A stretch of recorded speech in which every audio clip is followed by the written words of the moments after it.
Le leadership ne dépend pas d'un poste, mais d'une disposition. Cette pensée est du docteur Miles Monroe, qui exprime une vérité fondamentale.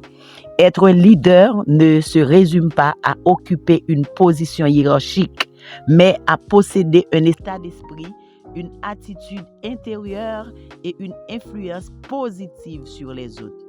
Un poste ou un titre peut donner de l'autorité, mais pas nécessairement du leadership. Un vrai leader n'a pas besoin d'une étiquette officielle pour inspirer, motiver ou guider les autres. Le leadership est une disposition intérieure qui se manifeste par une vision claire et inspirante, une attitude responsable, une capacité à influencer positivement son entourage, un esprit de service et de sacrifice. Joseph, fils de Jacob, n'avait pas de titre officiel en Égypte lorsqu'il a commencé à influencer les autres par sa sagesse, sa fidélité et sa capacité à résoudre des problèmes. Le leadership authentique vient de l'intérieur.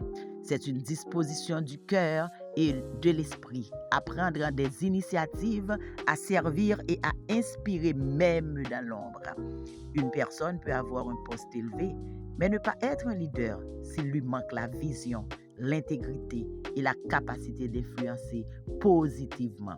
À l'inverse, une personne sans titre officiel peut devenir une force de transformation dans son environnement simplement par son caractère, sa constance et son exemple.